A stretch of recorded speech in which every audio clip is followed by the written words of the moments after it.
بسم الله الرحمن الرحيم نحمده ونصلي على رسوله الكريم أما بعد. Today inshallah we shall discuss the life of Safiyyah bint Huyayy ibn Akhtab radiyallahu ta'ala anha, who was among the Ummahat al-Mu'mineen, one of the wives of Rasulullah sallallahu alayhi wasallam. And every single wife of Rasulullah sallallahu alayhi wasallam was blessed, and every single one of his wives in their lives were many lessons which the Ummah learnt and which are benefiting from to this very day. Safiyyah bint Huyayy ibn Akhtab radiyallahu ta'ala anha was born in a Jewish family. So she was associated with Jewish heritage. Her father's name was Huyayy ibn Akhtab, who was the leader of the very prominent Jewish tribe known as Banu Nadir.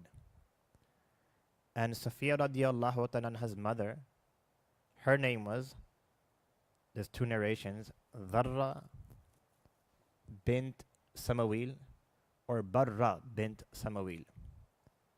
So she belonged to Banu Qurayza. And Banu Qurayza was another prominent Jewish tribe in Medina Munawwara. And Samawil, that means the mother of Safiyyah radiyallahu ta'ala anha, whose name was either Dharra or Barra, her father was Samawil, and Samawil was the leader of Banu Qurayza. So Safiyyah radiyallahu ta'ala anha grew up in a household wherein she had a very high social standing.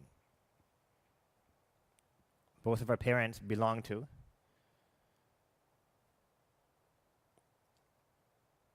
very auspicious and honorable tribes, either because they were the leaders of those tribes or they were associated with the leaders of those tribes.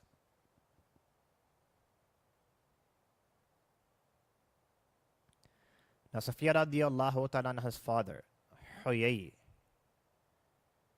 he was from the ancestry of Harun radiyallahu ta'ala, who was a brother of Musa alayhi salatu wasalam. So Harun alayhi salatu wasalam was a prophet, likewise Musa alayhi salatu wasalam was a prophet. So he was from their progeny. So it's said that his forefathers were a prophet. His uncle, Musa alayhi salatu wasalam, was a prophet. So because of his ancestry and family lineage being attached to very esteemed prophets, Huyayy ibn Akhtab used to be a very dignified and a very honorable figure among the Banu Nadir tribe.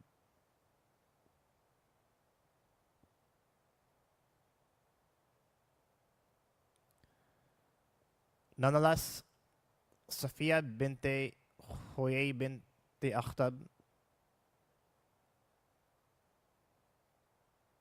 radiyallahu ta'ala anha, her first marriage was with Salam bin Mishkam al-Quradi, and things did not work out, and Salam bin Mishkam al-Quradi gave her a divorce.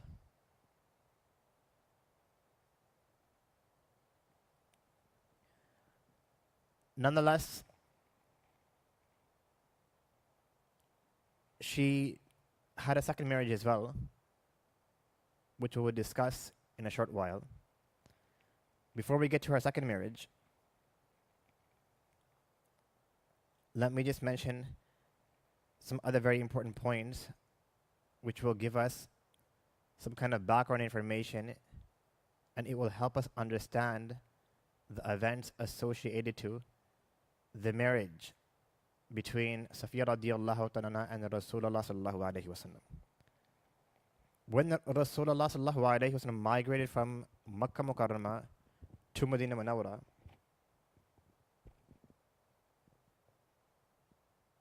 there were two prominent tribes residing in Medina Munawwara. And just as it was mentioned, both of these tribes were Jewish tribes, Banu Nadir and Banu Qurayza. There was a agreement and a peace treaty among these tribes that the Jewish tribes and the Muslim Sahaba, the Muslims, they will not fight one another and they will not assist each other's enemy against one another. This was among the many points which were included in the agreement between both nations.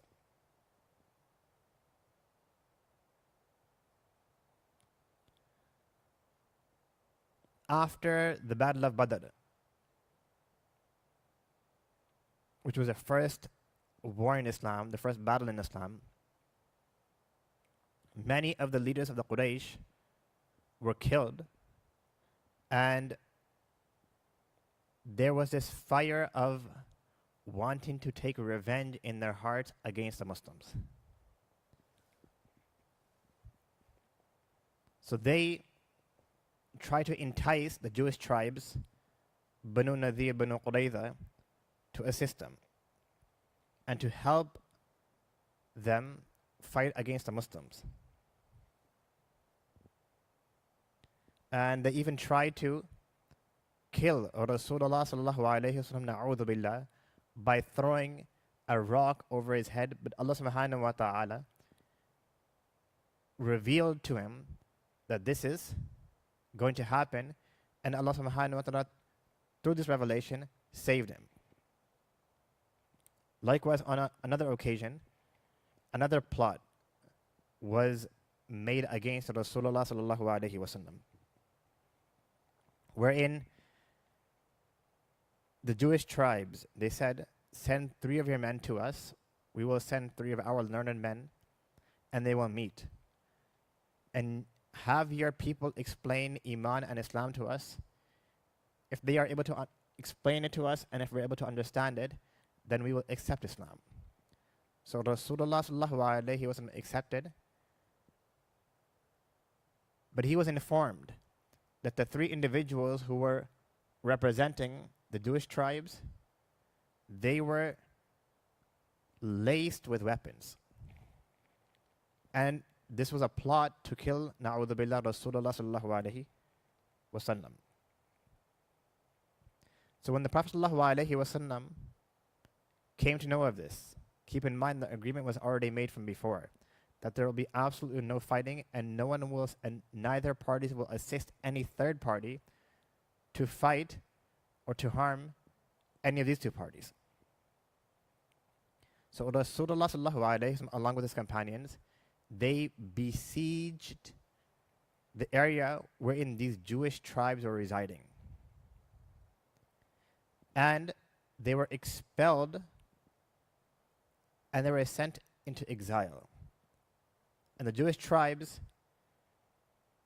they requested Rasulullah sallallahu alayhi wasallam if they could load their camels with their belongings and with their means, and then they will leave.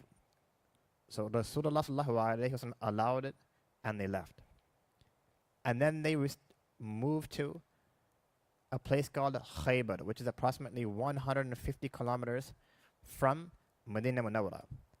And they settled in that region, the region of Khaybar.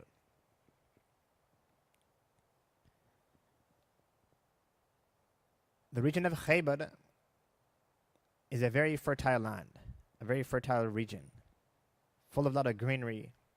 And the Jewish tribes, they built and they constructed very fortified and very strong fortresses and construction and development in this region.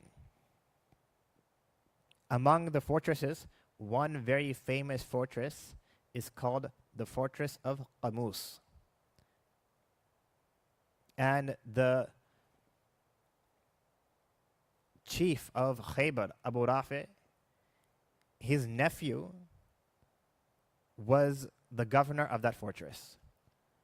So he was married to Safiyyah bint Huyayy ibn Akhtab radiyallahu ta'ala anha, as this was her now second marriage.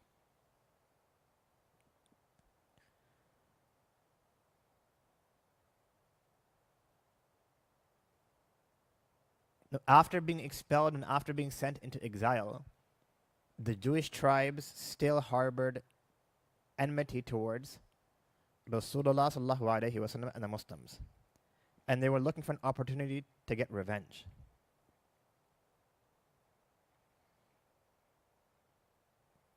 They were preparing for a very long time by assembling weapons, by conspiring against Rasulullah sallallahu alaihi wasallam, and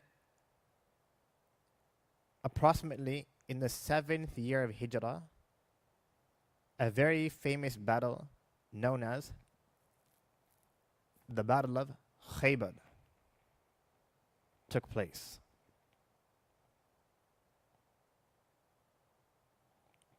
Now the Jewish tribes, they tried to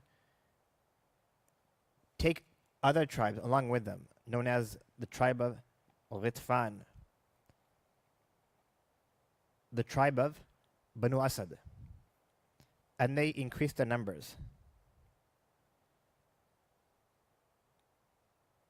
And not only were they planning to have a big battle against the Muslims, but there were small conspiracies and small scrimmages from their side, which also led to these events.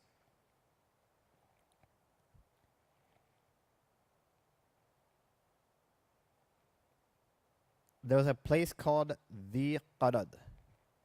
The Qarad is a place where Rasulullah sallallahu alaihi wasallam's camels used to graze.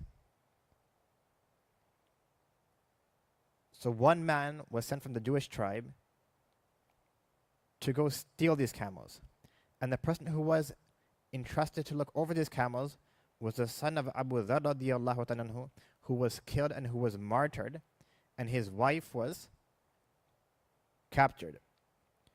When Rasulullah sallallahu alaihi wasallam found out about this, he sent Salama bin Aqwa radiyallahu ta'ala anhu, and Salama bin Aqwa radiyallahu ta'ala anhu shot arrows at these people, and he was able to bring the camels back and bring his wife back.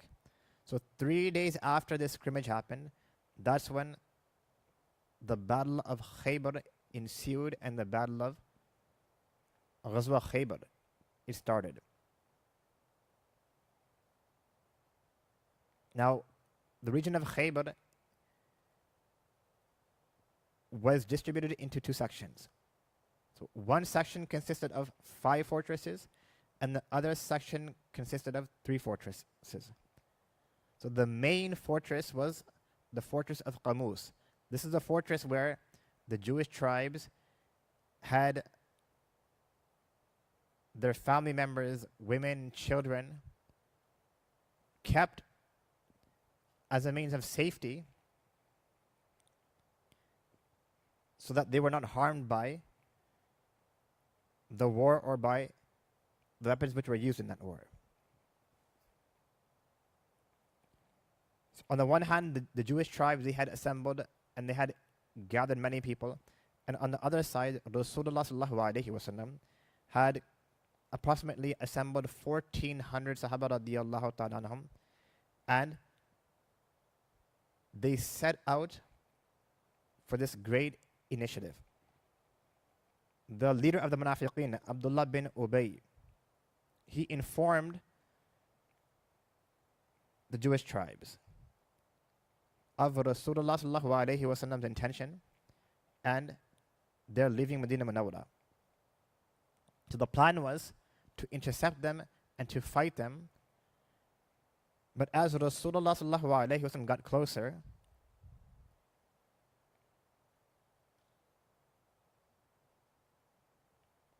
this nation and these people, they were overcome by cowardice.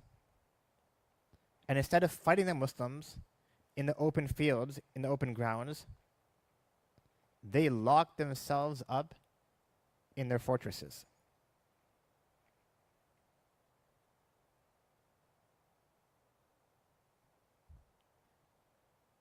And this fortress was surrounded by archers who would then try to defend any attacks. Nonetheless, the fight ensued, and many Sahaba radiallahu anhum were injured, and approximately only one companion was martyred. So they tried to conquer Khaybar, and in the initial stages, it was very difficult to conquer Khaybar, especially the fortress of Qamus. Then Rasulullah sallallahu alayhi wa sallam, he made this statement that tomorrow I will give the flag to that person who loves Allah and His Rasul sallallahu alayhi wa sallam, and Allah and His Rasul sallallahu alayhi wa sallam love him. And Allah subhanahu wa ta'ala will grant conquest, and Allah will grant victory upon his hands.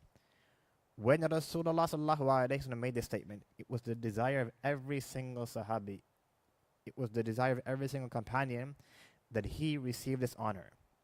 The next day, Rasulullah sallallahu alayhi wa sallam, he called for Ali radiyallahu ta'ala anhu.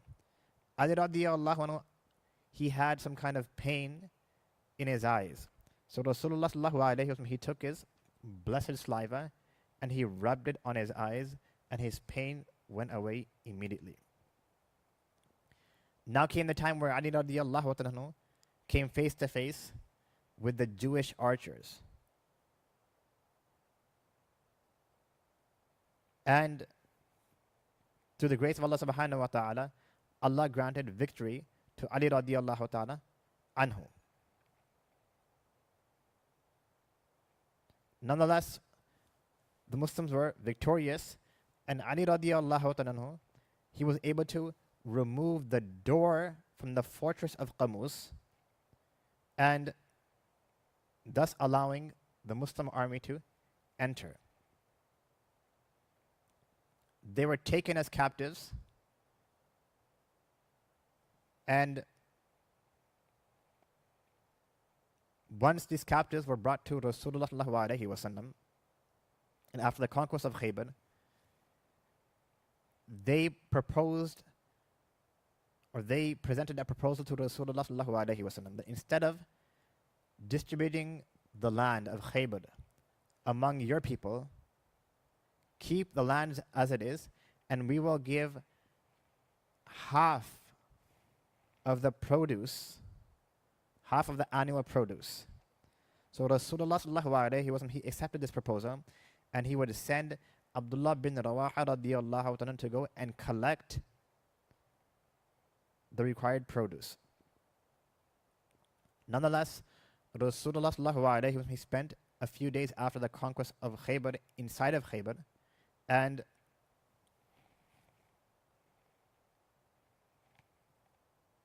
when the time of distribution came to distribute the captives, Abu Dihya Kalbi radiyallahu ta'ala, he chose Safiyyah radiyallahu ta'ala to be his slave. Now, the other Sahaba radiyallahu ta'ala, they were observing the situation very carefully. They realized that Safiyyah radiyallahu ta'ala was extremely beautiful. She belonged to a very noble lineage. She was the daughter of the chief Huyayy, who was the chief of Banu Nadir. So they said to Rasulullah sallallahu alayhi wa sallam that, O Rasulullah sallallahu alayhi wa sallam, Safiyyah bint Huyayy ibn Akhtab radiyallahu ta'ala anha, Allah subhanahu wa ta'ala has given her these noble characteristics, and it only befits that a person like you, who is also a leader, takes her into his possession. So Rasulullah sallallahu alayhi wa sallam, in order to make Dihya Kalbi radiyallahu anhu happy, we find in traditions and narrations that he gave him 7 bondswomen just to keep him happy.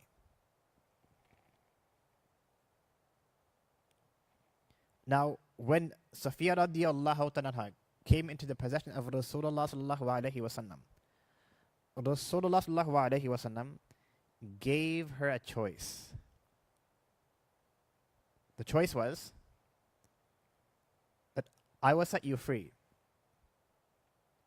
And after your freedom, you may return to your family, your Jewish family, and you may carry on with your life. But keep in mind that her father, her brother, her husband were all killed in this battle. Or, after being set free, if you desire, you may accept Islam and I shall marry you. So Safiyyah radiallahu ta'ala said that even before in the state of being a non-Muslim, my heart was inclined towards Islam. And she chose Allah and His Rasul sallallahu alayhi wasallam. And look at the beautiful teachings of Islam and Rasulullah sallallahu alayhi wasallam. He did not force Safiyyah, the daughter of Huyayy, to accept Islam, and nor did he force and impose this marriage upon her. Rather, he gave her a choice. That after freedom, it's your choice. You may return to your family lineage, so your family, and you may continue your life as a Jew. And if you desire, you can accept Islam, and if that's the case, then I shall marry you. So she wholeheartedly accepted Islam, and thereafter she was married to Rasulullah sallallahu alaihi wasallam. And as they were traveling from Khaybar back to Medina Munawwara, on the way there was a station called the station of Sadde Rawha. That's where consummation took place with Safiyyah radiallahu ta'ala anha. And then Rasulullah sallallahu alayhi wasallam gave the walima feast, the marriage feast, and it was a very simple marriage feast, which did not include any meat products. Rather, Rasulullah sallallahu alayhi wasallam requested his companions radiallahu ta'ala to present whatever they had with them, and then walima, or the marriage feast, was then conducted.